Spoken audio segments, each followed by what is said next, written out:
that my birth is an accident and my death is an accident, that it follows that the only thing between those two accidents is another accident, my life.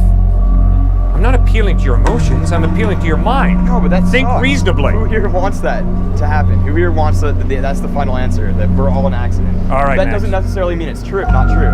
Good. And guess what, Max? In order to graduate from this place, you're going to have to study. And that sucks. But sir, that's part of growing up, right? That's part of maturing. The Bible claims he is, Right. then why isn't he able to conquer the devil? And why does hell exist still? Good. If God is all-powerful, and if he does love me, Yep. then wouldn't he want me to go to heaven? Yep, he like, does. Why is there that option that, like, how did sin come into this earth if God is all-powerful? Great point. Excellent. I love your thinking. Rachel, when we say that God is all-powerful, we do not mean that God can make 2 + 2 = 5. Why not? Because it's irrational. It's illogical. It contradicts God- reality. But is God, like, rational? Oh yes, absolutely. God cannot make himself exist and not exist at the same time in the same way. That's impossible. God cannot make a square circle. Can't do that. God cannot make a square circle. So what does the Bible mean when it says that God is all-powerful? It means that God is all-powerful over his creation. It doesn't mean that God can start making square circles and 2 + 2 = 5. No. Okay? Now, this is my own rational thinking, okay? This is not out of the Bible. You've asked a very good question. Well, then why did God create us if he knew that some of us would reject him and go to hell? God chose to partially limit his power by creating us with a free will. In other words, if I am free, I can pull out my wallet and give you money for dinner. Okay. Okay? Or I can racially slur you. Okay? I don't have to do either. Okay? Now, Rachel, I think you have that free will. I think you can choose to pocket that money or to give it back to me. I don't think you have to do either. All right?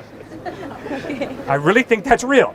Now, if God chose to partially limit his power by creating us free, it means he cannot intervene every time to stop me from slapping you, to paralyze my tongue so I don't slur you. No, if he gave me a free will, he respects that. That is reality, which means he allows me to be mean to you or to respect you according to what I freely choose. But he will judge me for what I choose. And if I choose to demean you, if I choose to slur you, he will judge me for that. Well, then I have another question that goes along with that. I guess, like, when God created human beings, Right? Adam and Eve, going back to Genesis, Right. they had a choice whether they wanted to eat from the tree of life, Yes. right? Yes. Wouldn't you say that us nowadays, like, we're born with sin? Good point. We don't have choice whether we want to sin or not. Because, like, no matter how much I don't want to sin, I'm going to sin, because when I was born to sin. And therefore, why should I suffer those consequences that I was born into? Good. Great question. I think that Jesus and the Bible teach that you and I are born with a readiness to sin factor. But that does not mean that I have to sin. I disagree with a person who says, Cliff, you have to be self-centered. You have to lust. You have to be racist. You don't have to, but it does Good. come innately. Like, every person will sin no matter what. Like, there is no perfect person on this earth. Okay, good Right. point. Except for Christ, he lived a sinless life. Right. Except for Christ. Right. So therefore, like how is that my fault that I sin if I was born into that? Like, do you get what I'm saying? No, absolutely. It's a very thoughtful, very hard question you're raising, Rachel, and I appreciate it. Okay. You're right. You and I are born broken. You and I are born scarred according to Christ and according to my experience. A lot of brokenness, a lot of scarred on me. Now, God does not hold me responsible for that. But he does when he judges us. Okay, but his judgment of us is, holding us responsible for our free decision. Okay. But you're right, we're not born in the Garden of Eden, Right. right? We're born into a cursed, messed up, unfair world. Right. But to argue that we're responsible for that, I disagree with. That's why, to tell you the truth, Rachel, I do not believe that a child who dies goes to hell. Okay? Because a child who dies did not have a free will that makes them responsible for their decisions. But they still do sin. Because like if if he's holy, like God can't allow sin into heaven. Good. So if a child does die and they do sin, Right. because children do sin, like there's no, right? You would agree with me and say that children do sin. That's a very hard question. It is, but if God is like perfect and holy and clean, Yes. he can't allow sin into heaven. Correct. If a child does sin, like they wouldn't go to heaven because God can't allow sin into heaven. So therefore they would go to hell. Okay, and obviously I'm trying to make an argument that no, children do not sin until they reach an age of accountability where they are able to make their own decision. Let me give you a quick example. I Little have a Johnny. question really fast. Sorry. All right, go ahead. Is that just like your thought, or is that is that biblical, or is that just like Well, unfortunately, the Bible is more silent. okay? You're right. If I have to be honest, the Bible never answers the question, how is God going to judge a 2-year-old who dies? Right. I don't know from the Bible. So what I have to do is I've got to start just using my mind and thinking it through. So, how did Jesus treat children? He always embraced them. Right. In fact, he turned to adults and said, I tell you the truth, unless you change and become like a little child, you'll never enter the kingdom of heaven. Right. Talking about childlike trust, not childishness, but Right. childlike trust. Right.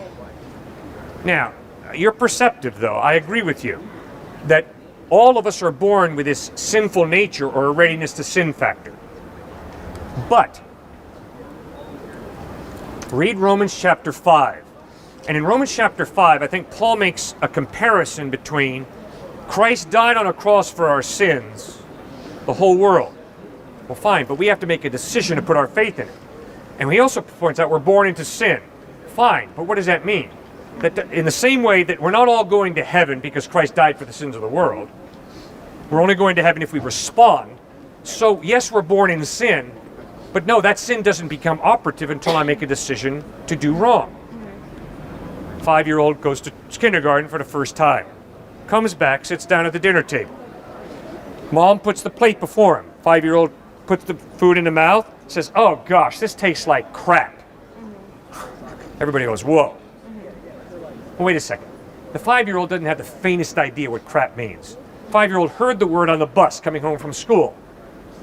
Not responsible in the same way that a high school son takes the first bite, looks his mother in the face and says, that tastes like crap. Oh no, totally different responsibility level there. So, God holds us responsible for what we know, not for what we don't know. I think they're Luke 12, 47 and 48, from the one who's been given much, much will be required. From the one who's been entrusted with much, much more will be expected. We're not all going to be judged the same way. God judges us as unique individuals based on what we know, not based on what we don't know. On that same basis, so if there was, I mean, this is a typical question, if there was somebody who was raised in China who had Yep. never heard of Jesus, Right. and they died. Right? Therefore, like based on what you're saying, that person would be excused because they wouldn't be held responsible because they never heard of Jesus before. Okay, they're Because, not like, according- excused, but you're right. Yeah. They're not responsible to put their faith in Christ. They never heard about it. Right. There are going to be many people in heaven, the Bible teaches in Hebrews chapter 11, who never heard the word Jesus, but who in humility put their faith in God. Abraham, Isaac, Jacob, Rahab, the Gentile prostitute, never heard of Jesus, but in humility, she put her faith in Yahweh Jehovah. She's going to be in heaven, Hebrews chapter 11 insists. So you're saying like God and Jesus are interchangeable for people who haven't heard of Jesus? Yeah. Now, the Bible insists that the only reason Abraham, Isaac, Jacob, and Rahab are going to be in heaven is because Christ bled and died on a cross. They're not going to be in heaven because they were good people and they earned heaven. You know, I live a good life, now God owes me. No, they're going to be in heaven because of God's grace. But they obviously never heard about Jesus. They were born hundreds of years before him, if not thousands of years before him. But in humility, they put their faith in God. Okay. Can I ask you one more question? Okay, so in your opinion, what was God's purpose in making us? Because one thing I don't understand is that it seems like, according to the Bible, like we're put on this earth to worship God. We're not put on this earth for ourselves. We're not put on this earth for other people, but we're put to worship God. Good. Right? Right. So I don't understand why we had to be created in the first place. Yep. If God is all powerful and He has everything He needs, Yep. does He need us? Does He need our worship? Like why create us? Great question. Because it says that like God pursues a relationship between us and Him. Yep. And that's like the most important thing about Christianity, this relationship with God. So we, according to the Bible, need that relationship. But God doesn't necessarily need that relationship because He is God. He's all powerful. He's fine as He is, you know? Right. So why create us? Okay, then? good. You're absolutely right. God created us to worship Him. Not for His benefit, because He needs His ego stroked, but for our benefit. How? Peter Schaeffer wrote a play called Equus. It's a play about a young teenage boy who begins to worship a picture of Jesus over his bed. His father's an atheist. His father rips the picture of Jesus off the wall and replaces it with a picture of a horse. To the father's amazement, his son begins to worship the picture of the horse. Now, I maybe came on too strong, but that is exactly what I was trying to tell the guy, two people before you. Kevin. You see, when Kevin says, I'm just agnostic, I don't know. I don't know what I'm living for. There's no evidence. I just haven't checked it out. I just don't know. That's impossible, Rachel. Why? Because you're not a machine. You're not a programmed robot. All of us have motive. We're driven or motivated by someone or something. I don't care if it's for the next party. I don't care if it's for my rational mind, science. Something motivates us. A career, a pot of gold at the end of the rainbow. I'm sorry, we're not machines. We're not robots. We're not automatons. We are motivated people. You're living for something. I'm living for something. In other words, you worship. Because to worship simply means to consider ultimately worthy. And what is so sad in America is how many people think what is ultimately worthy of my life is money. The American dream. 2, 3, 4 cars. Upwardly mobile. That's the purpose of my life. That's why I'm here at university. To position myself to make more money. Fine. But let's be honest. That's faith. That's a worldview that says, I worship money. That's ultimately worthy. So here we go. College education, climb the corporate ladder. That's where it's at. So we all worship. Now, what Jesus Christ is saying is, you build your worth on money, yourself, your mind, a career, your family, physical pleasure, athleticism, academia, whatever your option is, and you are going to self-destruct. Why? Because those options will ultimately fail you. I, the living God, Jesus says, will never fail you. I will always be with you. Therefore, to worship me leads to life. It leads to health. It leads to balance in life. It leads to wisdom, as opposed to living for the American dream or whatever other option you're considering. Cool. Thank you. Thank you so much, Rachel. Good to meet you. All right, thank you. What made you choose Christianity among different religions, Islam, Judaism, Hinduism? Is there a particular, were you born into that religion, or did you transcend the ability to rationalize to be Christian? Okay, my mom and dad were followers of Christ. They taught me about Christ, but I grew up in New England. I went to a New England prep school where faith in Christ was intellectually unacceptable. Okay. So, I had to battle through, intellectually, what am I going to believe? Who am I going to trust? So the reason that I put my faith in Christ is, first of all, because I saw how the teachings of Christ make life better. To be honest with you, I grew up in a very loving home, and I saw that life really is all about love. Not a feeling, not an emotion of love, but a decision to seek the highest good of somebody else. So my experience of life drew me to Christ. Then I had to say, okay, but intellectually, what's the story here? And so I had to go through doubt and skepticism and say, okay, what's the historical evidence that Christ is reliable? Okay, well, see, I don't have a particular religious incline on a particular... You're a deist? Yeah, for the most part. Got it. Because, I mean, I was born into a Catholic family, to Catholic parents. Yeah. But through rationality, I also believe the master clockwork theory, Good. clockmaker, because Makes sense, it's right? rational that Yeah, step good. came from another step. Right. But it's not rational to me as to why so many religions developed among the last million years or hundreds of thousand years, and eventually, like, Greek mythology died out. It was various Orthodox religions didn't progress, and now we have 5 or so strong religions currently that Right. are all vying for power, but there's not one that's dominant over the other. And if all 5 of them reject each other, then only one can be correct, or none of them can be correct. Good. I agree. So I don't see the rationality in choosing Christianity if you're born Christian. Whereas if one rationalized through choosing the 5, I'd see it as more a better decision. Because if a person's born without religion, Right. there's no innate tendency for them to become religious. Person's born in the forest and grow up with animals, they're not going to become religious. Religion's something man created to justify the events on earth, and therefore we interpret it to a degree that suits us. And it is probable, it's possible that one of the justifications is true. It's just doesn't make sense to me as to why we all have to take a particular stance and not accept various viewpoints as justifiable, I guess. Okay, so we look at Islam, we look at Judaism, we look at Hinduism, we look at Christianity. Obviously, they agree in certain ways. Oh, they're very similar. Aren't Islam they? and Christianity are very, very similar. They're very close.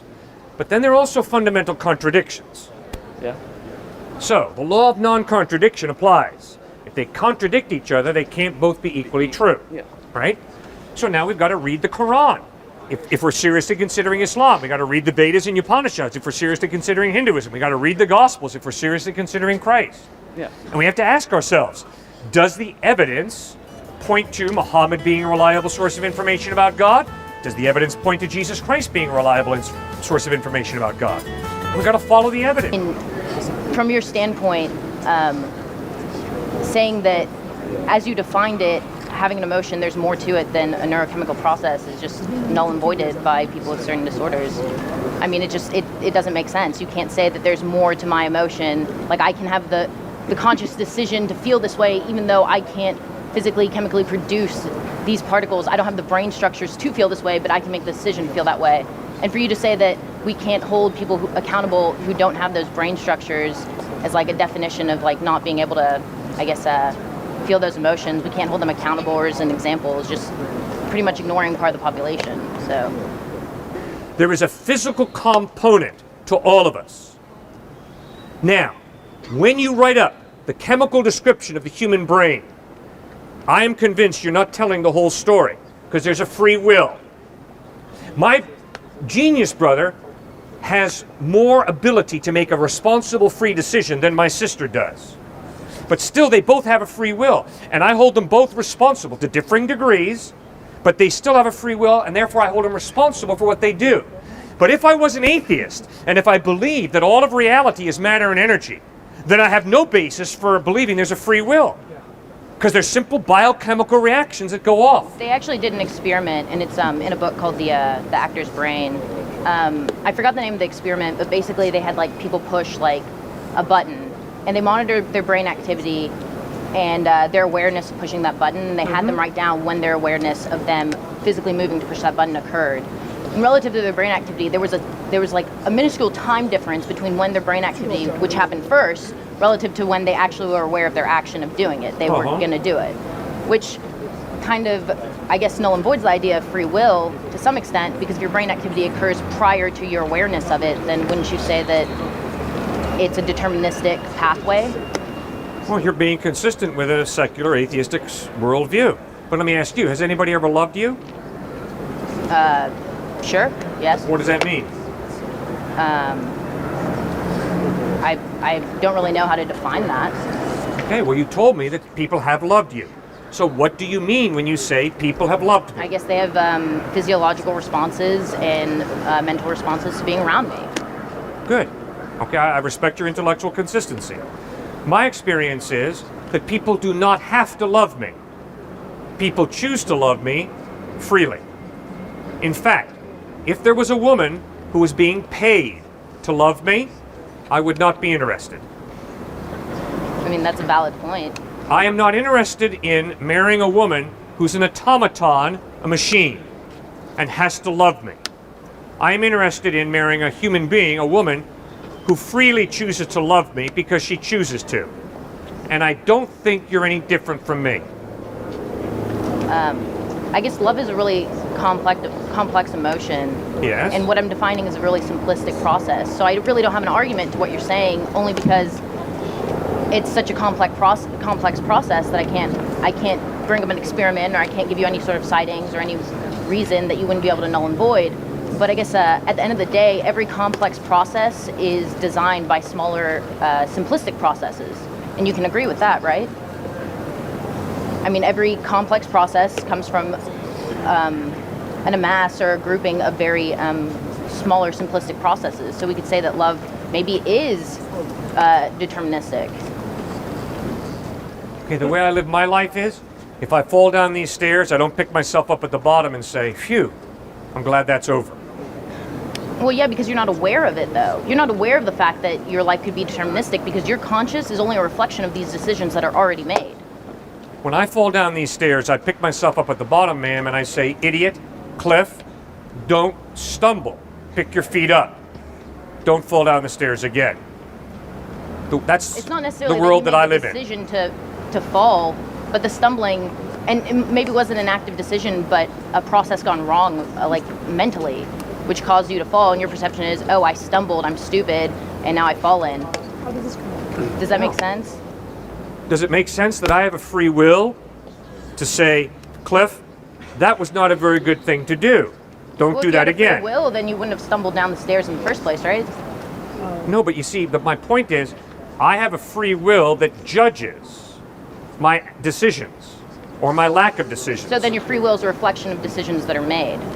No, my free will can critique the decisions that I make. So it's a reflection of decisions you make. No, it critiques the decisions I make. But if it's critiquing it, when those decisions have to be made in order to critique them? Yes. So do you actively make those decisions? Yes. So you're saying that your free will is both a critique and an active decision making of the decisions you make? I'm saying that my free will enables me every night to sit on the corner of my bed and judge my decisions of the day. And guess what? I'm convinced you do the same thing. But you see, your worldview does not allow for that. Your worldview says, no, it's all determined. Then why do you critique yourself? Watch the movie Munich. Palestinians grabbed the Israeli athletes, 1972, Olympics, Munich, Germany. Those Palestinians kidnapped the Israeli athletes. The Israelis make a rescue attempt. It fails, and all the Israeli athletes are killed, murdered. Then Prime Minister Golda Meir has a conference with her leaders, and she decides, we're not going to go get those Palestinian kidnappers and bring them to a court of law to be judged. Instead, we are hiring people to go out and kill those Palestinian suspects. Money is under the table, the passports are false, but Golda Meir looks into the faces of her leaders and says, it is necessary in the course of every civilization to negotiate compromises with your values. That's good, Golda Meir. You're acknowledging, I know that it's wrong to hire the hit squad to go out and wipe out the Palestinians. I know it's wrong. But I have to negotiate compromises with the values that I hold to. She knew flat out that what she was doing was wrong. She made a decision to violate those values and to do what was expedient, she thought. That's self-reflection. That's self-perception. That's judging yourself. Ma'am, if that ain't free will, I don't know what is. So I guess that brings another question that I actually had, which was my original question that I was going to ask. And now that I'm here, I guess I will ask. Why would you base your, I guess, the way I live life is to experience everything and decide from that, I guess, to create my own morals from that experience of whether or not something made me happy, made me sad, so on and so forth. If I had an emotional response to these things, I guess, why do you base your morals on something that's predetermined for you? Like in terms of like, why do you follow the Bible? Why do you follow the teachings of the Bible rather than living your life to the fullest and experiencing everything and then from there deciding what's good and bad? Is it because there's an afterlife and there's potentially some sort of promise in it for you in the end? I live my life morally the way I do because I have a conscience and a rational mind. And my conscience informs me that a racist attitude towards him is degrading, demeaning, it is evil. My conscience informs me of that. Okay. I do not have to tell a racist joke about him and experience racism in order to know that racism is wrong. Okay. I can choose to follow my conscience and respect the man and say, I know that demeaning him through a racist joke is wrong. I don't have to experience that in order to know it's wrong. I can follow my conscience and do what's right. Isn't that like a compilation of historical like viewings? Like, for example, you brought up the Nazi argument. You can look back in history and be like, wow, they were really racist and they gassed a lot of Jews and killed them. That's wrong. You know what I mean? You're basing it based on a historical fact. So, I mean, consciously when you say that's wrong to make a joke, that's racist, it's not because of your conscience, and it's not embedded in you, it's more of your rationality, which is a product of history and what you've read and the components that make you up as an individual and your upbringing and nurture in that aspect. But I guess my question is, like, why do you follow the morals why do you follow this guideline of morals? Like, what's the point of it to you personally? My conscience and my rational mind convince me that there is a value of justice that is totally violated by my racist attitude. Okay. I am convinced that morality is not relative because my conscience and my rational mind convince me that racism is degrading, demeaning, and therefore absolutely wrong. Second point, I have found that I'm not very intelligent until it comes to rationalizing what I want to do. Then I turn downright brilliant. If I want to do something badly enough, I can find a reason to justify it. That is why I need a plumb line from the one who gave me my conscience and gave me my rational mind.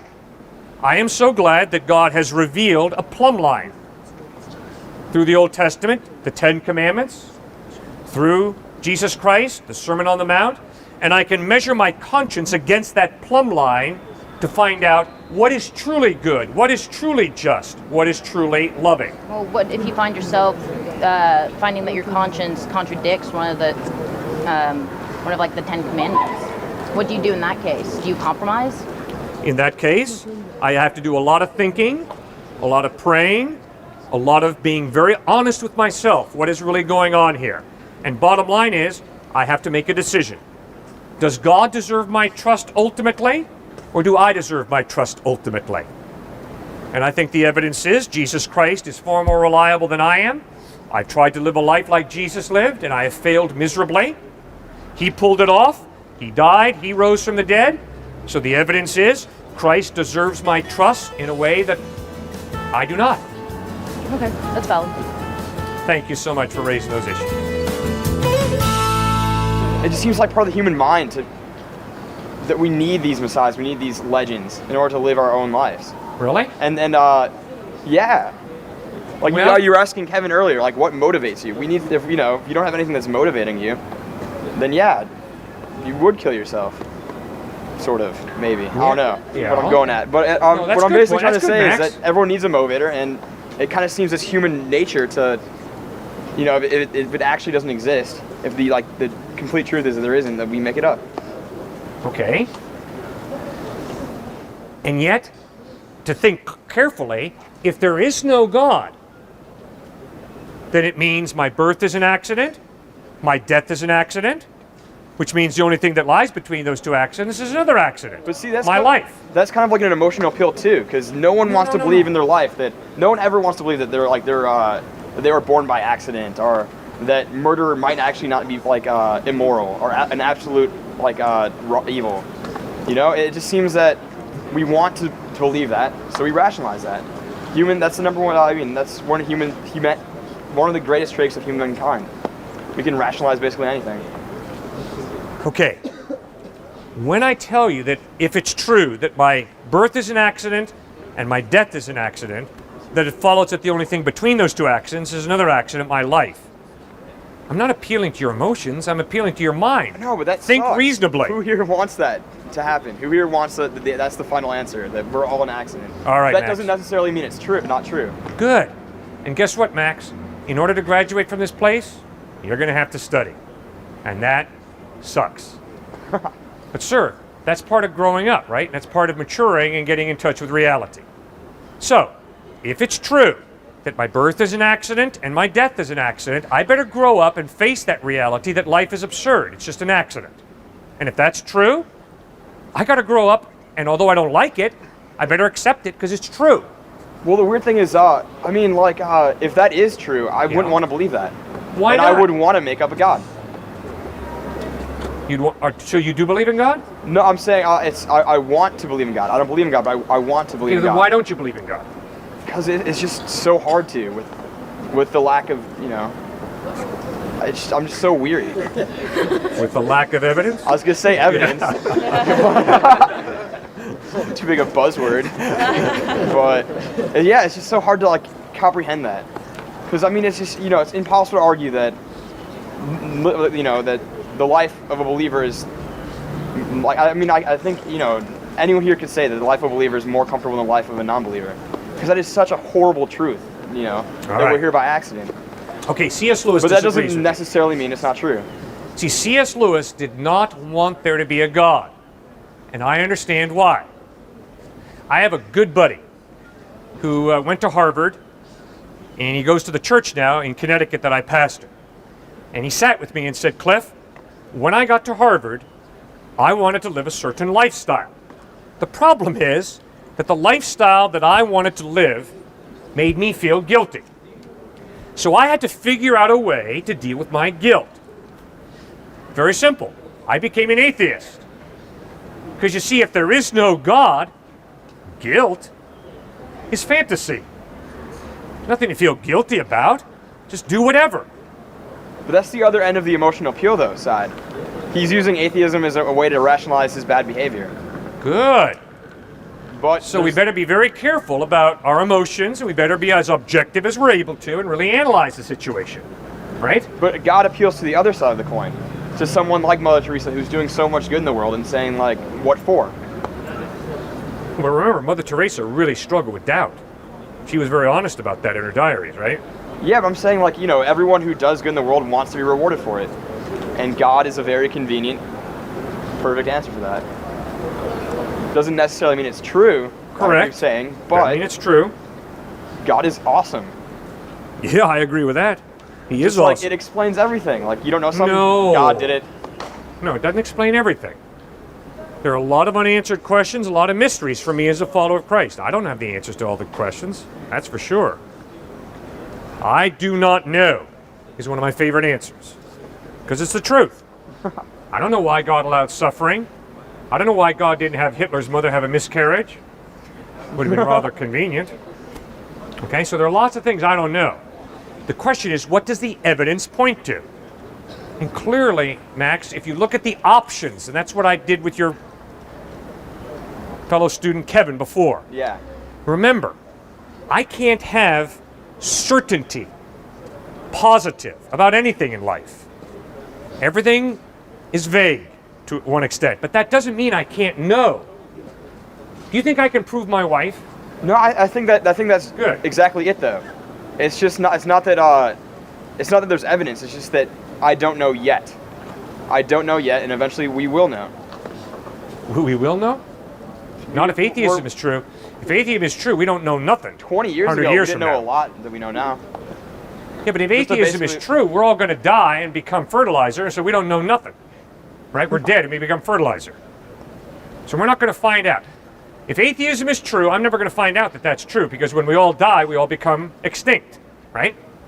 But if Jesus Christ is the truth, then all of us, atheist, agnostic, Christian, are going to find out whether it's true or not. That's an unfair advantage you have in this debate. It's a point I just realized a little while ago. Yeah, I only have 40 years. You know, if the atheist is correct, we're never going to find that out. We're all going to die and become fertilizer. If the follower of Christ is correct, we're all going to stand before Christ one day and find out that indeed he is true. See, that motivated Blaise Pascal to come up with a wager. You know, in light of that fact, don't you think you'd be wiser to really check out Christ? But the wager is a classic example of logical fallacy. Isn't the wager, if I'm correct, is that the one, like the thought problem of, like there's two options. You can either believe in God or not believe in God. Yep. And if you don't believe in God, Right? and there's a God, you go to hell. But Right. if you do and there's not, then so what? Yeah. But if you do and there is a God, you get to go to heaven. Yep. Yay. I mean, that just seems such like a grab almost. Yeah. Until you study Pascal's life. Pascal was a brilliant scientist, brilliant, way ahead of his time. He was also into gambling.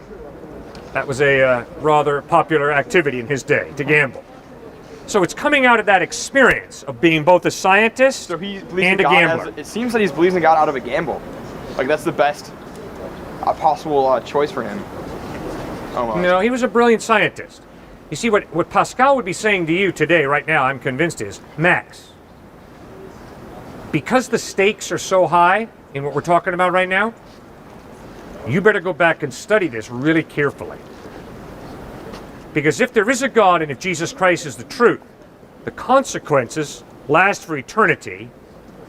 But if there is no God, there are no real consequences. But that's a big, that separate that's a us. huge if, and kind of like an unfair decision for me to make. Unfair decision? For like to think in that sort of way, to Oh no, Max. to make life choices not based on what's right and what's wrong. I mean, like what's fact and what's fiction. Well, that's why I said you based gotta on go what's back the and best study. For your, No, you got to go back and study. Max, have you studied the Gospels? a little bit. Okay. I've been to a few youth groups and whatnot. Good. and All right, once now, in a while. Max, the issue is so important, no longer is a little bit acceptable. Because the issue is so significant, Max, you really got to study this thing and put it to bed. You got to figure out, is this Jesus Christ a quack, a myth, or is this Jesus Christ the truth? That's possible.